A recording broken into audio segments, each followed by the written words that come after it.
안녕하십니까, 레필입니다. 10월 15일 두산중공업 보도록 하겠습니다. 네, 증시 보겠습니다. 코스피, 코스닥 오늘도 상승을 해줬고요. 옵션 만기일 다음 날임에도 불구하고 이렇게 또 상승이 나왔습니다. 그래서 3일 연속 증시가 반등을 하면서 코스피는 3,000포인트 회복을 했고요. 코스닥은 1,000포인트 가까이 상승을 한 상황입니다. 코스피 먼저 보게 되면 여전히 월봉상으로는 하락 추세에 진입해 있습니다. 그래서 아직까지도 딱히 증시 분위기가 좋지는 않다라고 말씀을 드리고 싶고요. 고점 대비해서 사실 10% 이상 빠진 그런 지수 위치입니다. 그래서 이전에도 떨어지고 올라가고 떨어지고 올라가고를 반복하면서 계속 저점을 내려가던 패턴이 있었고요. 특히 이번 같은 경우는 유동성 자금이 들어왔다가 빠져나가는 것이 거래량으로 통해서 확실하게 느껴지는 그런 분위기입니다. 그래서 이제는 돈이 증시에서 빠져나가고 있다라고 보시는 게 맞다라고 보여지고요. 월 거래량이 상당히 많이 죽어 있는 상태입니다. 절반 정도 지났지만 이제는 저번 달보다 또 더 적게 진행이 되는 것 같고요. 심지어 이제 저번 달에는 추석이 껴 있었는데도 이렇게 거래량이 많이 이번 달이 죽어 있는 것 같습니다. 투자자는 기관 외국인이 또 이제 매수를 좀 해줬지만 뭐 크게 많이 매수를 해주지 않았고요. 외국인 투자자는 열심히 이제 나가고 있다가 조금 매수를 했습니다. 그리고 기관 투자자도 지금 3일 연속 매수가 들어왔지만 결국에는 지금 미국 증시가 또 3분기 실적 기업 호조로 기업 실적 호조로 인해서 좀 올라감으로써 그런 경계감 해제로 이렇게 올라간 것이 아닐까, 저점 매수가 아닐까라는 생각이 좀 들고 있고요. 그게 이제 또 분위기 자체가 또 대만, 뭐 중국, 뭐 그런 쪽으로 악재라든지 아니면 다시 한번 금리 인상과 테이퍼링, 미국 국채금리가 급등을 했을 때 또 증시가 빠질 가능성이 있습니다. 그래서 지금 이렇게 상승했다라고 해서 이제 올라가는구나, 다시 돈을 다 집어넣어야겠다, 이렇게 생각하시면 안 되고요. 여전히 그 경계하는 기류를 유지를 하시되 어느 정도 강세 종목 위주로 좀 투자를 해보시는 것도 좋습니다. 그래서 지금은 이제는 좀 위험한 종목, 많이 올라 있는 종목은 투자를 하시면 안 되고요. 이제는 돈을 좀 회수를 해야 되고요. 떨어져 있는 종목, 그 중에서도 테마별로 강한 종목들, 그런 종목들은 좀 오랫동안 버텼을 때 다시 한번 돌아오거나 아니면 오히려 더 올라갈 수도 있기 때문에 그런 종목 위주로 투자를 해보시는 거에 좋습니다. 자, 그래서 코스피 지수는 조금 더 봐야 될 것 같고요. 코스닥 지수는 생각보다 더 반등을 해줬습니다. 그래서 하락폭의 거의 절반 정도를 이제 회복을 좀 했는데요. 이 그래프만 보더라도 정말 공포스러운 하락입니다. 이게 바이오 종목이 그만큼 급격하게 떨어졌다는 것이고요. 아직까지도 21선과 터치조차 못한, 이렇게 급등을 많이 했는데도 터치조차 못했습니다. 그래서 코스닥 지수도 1000포인트 지금 회복을 거의 뭐 앞두고 있긴 하지만 이대로 바로 이렇게 올라간다라고 보기에는 사실 어려울 수 있고요. 이미 241선 아주 긴 추세가 깨진 상태에서 좀 반등이 나오긴 했습니다만 다음 주의 흐름을 좀 더 지켜보는 게 좋을 것 같습니다. 분명히 이제 결국에는 금리 인상이 분명히 되어야 됩니다. 이제는 금리 인상을 미룰 수가 없는 상황이고요. 금리 인상으로 인해서 지수가 빠질 수밖에 없는 상황이기 때문에 한 번은 지수는 계속 떨어져야 된다.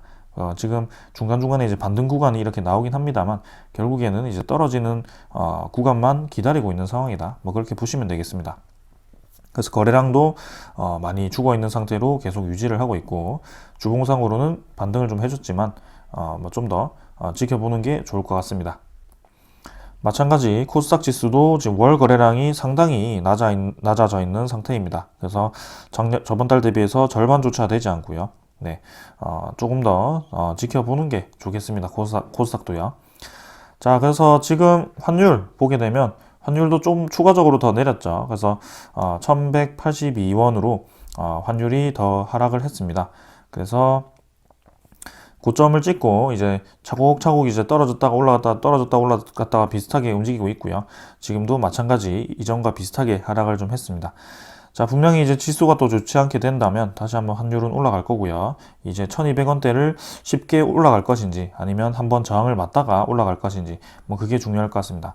사실 주봉상으로 보았을 때는 거의 다이렉트로 1100원대에서 1200원대까지 한 번에 쭉 올랐기 때문에 조금 시간을 가질 수도 있을 것 같다라는 생각이 들지만 일단은 전체적인 환율 사이클로 보았을 때는 저점을 찍고 고점으로 진행하는 방향이 맞긴 합니다. 그래서 지금 방향은 확실히 환율이 증가하는 방향, 지수가 떨어지는 방향으로 진행이 되는 게 맞다.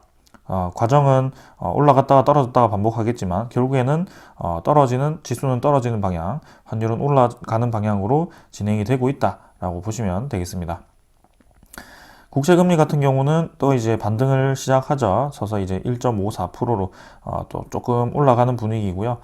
자, 이제 여기서 급등을 하느냐, 천천히 올라가느냐, 뭐 그렇게 좀 보여지겠지만 또 이제 원자재 가격 뭐 그쪽으로 생각을 했을 때 또 이제 급등을 할 수도 있는 이 케이스가 분명히 있습니다. 그래서 그런 급등을 했을 때 지금 경기가 버블이 터질 가능성이 있고 거기에 대해서 분명히 경계를 해야 된다. 뭐 그렇게 말씀드리면서 오늘 지수는 이 정도로 보겠습니다. 선물도 다 올라가고 있고요. 추가적인 더 상승이 예상되지만 다음 주 가봐야지 알 것 같다. 뭐 이렇게 말씀드리겠습니다. 자, 오늘 이 정도로 보고 종목 리뷰하도록 하겠습니다. 두산중공업 보겠습니다. 1,000원 올라서 23,450원으로 마무리를 했고요. 4% 올랐습니다. 시간외 가격도 추가적으로 더 상승을 하고 있는 상황이고요. 오늘은 조금 영상 촬영 시간이 좀 빨라가지고 공매도 잔고라든지 대차 잔고는 나중에 확인을 하도록 하겠습니다. 자, 오늘 증시도 굉장히 괜찮게 진행이 되었죠.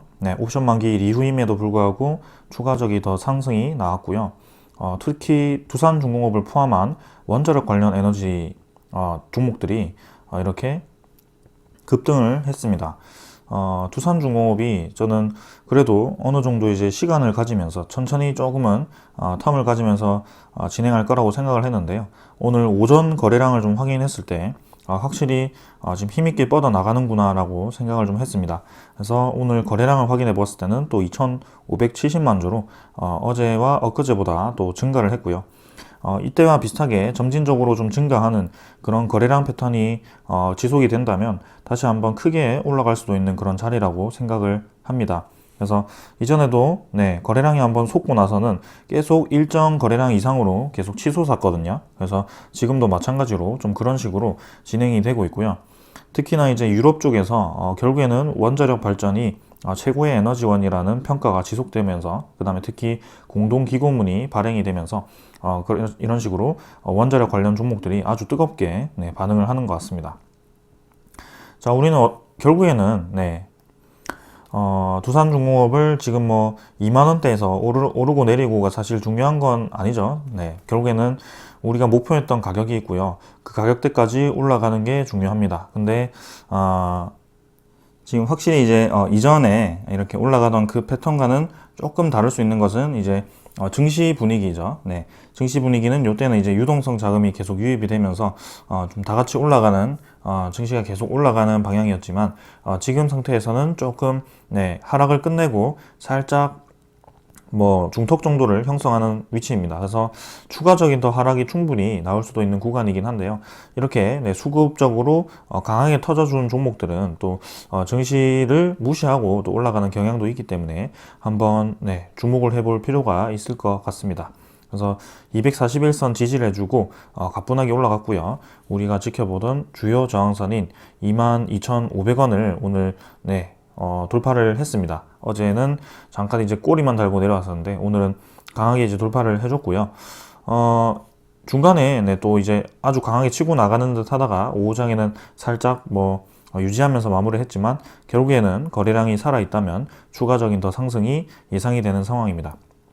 그래서 지금 이렇게 음운구름을 또 뚫어줬죠. 그래서 이제는 음운구름이 이렇게 돌파가 되었을 경우에는 요 정도 자리에서 자리를 잡더라도 추가적인 더 상승이 나올 수 있는 그런 자리라고 생각을 하고요. 하락 추세선에서 하락 추세를 벗어났다라고 평가를 할 수도 있습니다. 그래서 이제는 다음 저항선인 27,000원 정도를 생각을 좀 하고 있고요.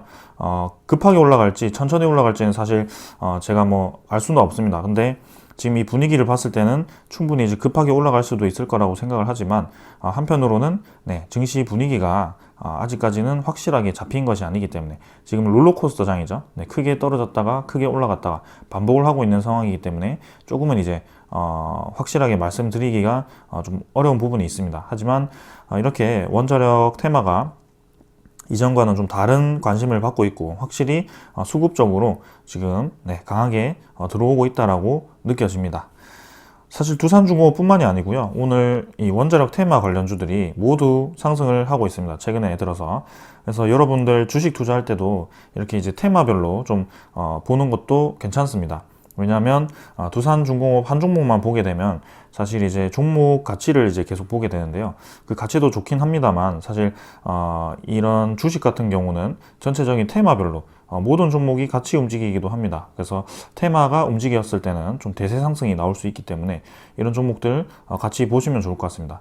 특히 이제 일진파워라든지 이런 종목들은 종고점을 다 돌파해버리고 사상 최고가를 또 이렇게 사상 최고가가 맞죠? 네. 이렇게 돌파를 해버렸기 때문에 쭉쭉 더 상승할 수 있는 그런 힘이 있을 거라고 생각을 하고요.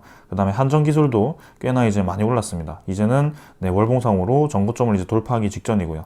이런 식으로 원자력 관련 종목들이 하나 둘씩 전고점을 돌파하고 있는 상황이기 때문에 두산중공업도 충분히 지금 전고점 27,000원, 여기 3만원대를 돌파할 수 있을 거라고 생각을 합니다.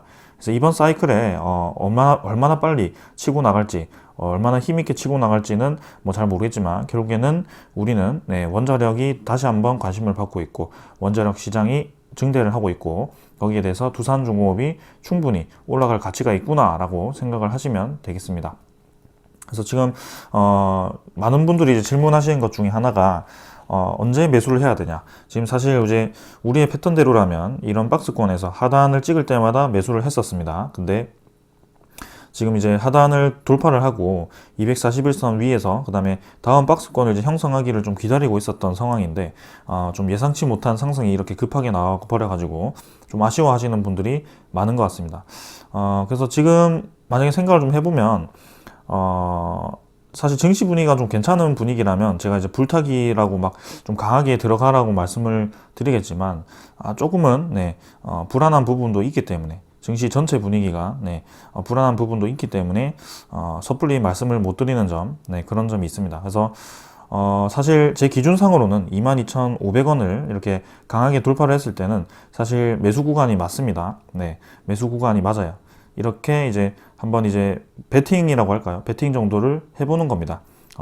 오랫동안 뚫지 못했던 벽을 뚫었을 때는 좀 강하게 치고 나가는 경향이 있기 때문에 그런 경향도 한번 보시면 좋을 것 같고요. 그래서 그 다음 벽인 27,000원 정도로 생각을 하고 있습니다. 그래서 뭐 사실 지금 만약에 매수를 해서 좀 주식이 증시가 좀 좋지 않아서 다시 떨어질 수도 있는 상황이긴 해요. 근데 떨어졌다라고 해서 크게 저는 두산중공업이 이 범위 안에서 놀 거라고 생각합니다. 이 범위 밖을 만약에 하락했을 때 말씀드리는 겁니다. 이 범위 밖을 벗어나지 않을 거라고 생각을 합니다. 그래서 이제는 서서히 두산중공업이 꿈틀거리고 있기 때문에 지금 뭐 2만원 초반이라든지 만원 후반이라든지 뭐 지금 정도에서는 충분히 매수할 수 있다라고 생각을 합니다. 그래서 증시 분위기가 또 좋지 않게 좀 급락하는 방향으로 갔을 때는 또 리스크 관리를 뭐 하는 방향으로 가도 되고요. 아니면 두산중공업 같은 경우는 이제는 원자력이 이렇게 살아나고 있기 때문에 증시가 좋든 말든 내년, 내후년 이렇게 바라보시는 것도 괜찮다고 생각을 합니다. 그래서 월봉 입장으로는 꾸준히 이렇게 올라갈 가능성이 크다라고 생각하고요. 시가총액이 지금 10조밖에 되지 않습니다. 사실 우리나라의 이제 최대 에너지원이 될 이 기업인데요. 원자력 비중이 굉장히 커질 텐데 이제 10조밖에 되지 않습니다. 굉장히 저는 가치가 낮다라고 생각하고요. 특히 SMR과 같은 차세대 에너지원, 이 원자력 에너지원을 생각했을 때는 두산중공업은 너무 싸다, 뭐 그렇게 생각을 합니다. 그래서 뭐 기회가 될 때마다 꾸준히 매수해 가시는 것도 좋다라고 생각을 하고요. 사실 뭐 삼성전자 이런 것도 좋긴 합니다만 이렇게 두산중공업이 오랫동안 그러니까 아주 큰 사이클이라고 보시면 됩니다. 원자력이 한번 2007년대 굉장히 터지면서 두산중공업이 그냥 미친 듯이 올라간 적이 있었습니다. 그런 때와 지금 비슷한 환경이 좀 마련이 되고 있어요. 지금 전체적인 이 에너지원 이 분위기가 그렇게 되고 있습니다. 그래서 우리나라가 혹여라도 체코 원전이라든지 그런 원전을 수주하게 됐을 때는 두산중공업이 이제 얼마까지 올라갈지는 저도 잘 모르겠습니다. 그래서 지금은 증시를 한편으로는 경계를 하되 그래도 두산중공업은 장기적인 입장으로 가져가는 것이 맞다. 뭐 그렇게 말씀을 드리도록 하겠습니다. 자, 그래서 최근 좋은 소식으로 인해서 기관 투자자가 3일 연속 매수를 해줬고요. 기관 투자자가 들어오게 되면 주식이 특히 이제 두산중공업이 올라가게 된다라고 말씀을 드렸습니다. 이게 꼭 두산중공업이 이외에도 다른 종목들이 기관이 들어오면 올라간다 뭐 그런 건 아닙니다. 이거는 이제 종목 하나를 오래 보게 되면 이런 세력들이 들어오게 되면 올라가는 그 패턴이 딱 있습니다. 그런 거를 이제 좀 보시면 좋을 것 같고요. 지금 외국인보다는 확실히 기관 투자자가 두산중공업에는 영향력이 크다 뭐 그렇게 말씀을 드리고 싶고, 투신, 보험, 연기금 모두 매수를 했고요. 특히 연기금 투자자가 3일 연속 강하게 매수가 들어오고 있습니다. 그래서 130만 주죠. 130만 주 정도를 3일 동안 매수를 해줬고요. 우리가 계속 주목을 하고 있던 이 세력이 이제는 아주 강하게 매수를 하고 있다는 점, 그래서 믿음직스럽습니다. 그래서 두산중공업이 앞으로도 계속 좋게 진행될 가능성이 높겠구나 라고 생각하고 가볍게 넘어가시면 되겠습니다. 자, 오늘은 뭐 크게 볼 거 없고요. 공매도 잔고, 대차 잔고는 지금 시간이 이르기 때문에 아직 뭐 데이터에 집계가 되지 않아서 나중에 보도록 하고요. 기사 하나 보면서 마무리하겠습니다. 이제는 이런 기사까지 나옵니다. 원전 기후변화와의 전쟁서 최상의 무기입니다. 이렇게 얘기가 나오고 있고요. 우리의 이 관심사가 이제는 친환경 에너지로 관심을 돌리고 있죠. 근데 친환경 에너지가 좋긴 합니다만, 친환경 에너지로 갔더니 이제 유럽 이런 국가에서는 에너지 비용이 너무 증가를 했다라는 겁니다. 그래서 여기 보시면 마지막입니다. EU는 2050년까지 역내 탄소 순 배출량을 제로로 만들겠다는 탄소 중립 정책을 목표로 제시를 했다. 기존 화학 에너지원을 풍력, 태양광 등 친환경 에너지로 전환하겠다는 것이 골자였는데, EU 발전량의 16%를 차지하는 풍력 발전이 올해 유럽 해안 일대의 바람량 축소로 예년보다 대폭 감소해서 각국 에너지 가격이 기존보다 10%에서 40% 이상 치솟았다. 이렇게 되었습니다. 그래서 원자력 에너지가 다시 한번 관심을 받고 있는 것이고요. 예전부터 말씀을 드렸지만 풍력 에너지를 제가 좀 비판적으로 말씀드렸던 적이 있었어요. 올 초였나 작년 말이었나 뭐 그렇게 말씀을 드렸는데, 결국에는 이런 식으로 풍력 에너지원이 기후에 굉장히 민감하기 때문에, 그 다음에 최근에 지구온난화로 인해서 그 기류가 이제는 예상을 할 수가 없습니다. 지금 다음 주 되면 우리나라도 지금 갑자기 영하 가까이 되는 날씨가 되죠. 그래서 지금 기류가 이 제트 기류라고 해가지고 뭐 아무튼 전문 용어가 있는데, 그런 게 이제 막 흔들리기 시작하니까 뭐 홍수가 나고 막 불이 나고 이런 겁니다. 그래서 바람 방향도 일정치 않고 계속 바뀌기 때문에 이 풍력 에너지원은 특히 바람 방향이 바뀌게 되면 효율이 굉장히 떨어지게 되죠. 바람개비 세워놓으면 여러분들 생각하시면 한 방향으로 불어야지 이게 잘 돌아가지, 다른 방향으로 돌아가면 잘 돌아가지가 않습니다. 그래서 이제는 이런 기후 영향도 크기 때문에 기후의 영향을 덜 받는 친환경적인 에너지원을 찾다 보니까 결국에는 원자력 에너지구나. 그러면 원자력 에너지를 이제 늘리게 되었을 때 핵 폐기물이 이제 중요하게 되죠. 그게 또 그것 때문에 또 반대 세력들이 많이 생겼었는데요. 그 핵 폐기물을 처리할 수 있는 방법들을 많이 개발을 하고, 지금 미국 쪽에서도 우리나라 기업들과 이제 핵 폐기 관련해서 또 그렇게 논문까지 낸 것으로 알고 있습니다. 그래서 그 기술력이 이제 점점 증가를 했을 때는 결국에는 SMR과 원자력 에너지가 좋은 에너지원으로 자리를 잡을 거라고 생각을 하고요. 거기에 중심에 있는 두산중공업은 계속해서 가치가 커질 것으로 저는 생각을 합니다. 자, 그래서 오늘도 이 정도로 마치고요. 뭐 체코 원전 관련해서 소식은 아직까지는 특별한 소식은 없는 것 같습니다. 일단은 중간 과정은 뭐 미국, 프랑스, 우리나라 이렇게 3파전으로 진행을 하고 있고, 그렇게 뭐 최선을 다하기 위해서 뭐 그렇게 하고 있다는 것만 알아주시면 되겠습니다. 자, 오늘 여기까지 하고 마무리하고요. 자, 다음 주에도 이 원자력 테마가 계속해서 급등을 해줄지 한번 기대해 보면서 마무리하겠습니다. 감사합니다.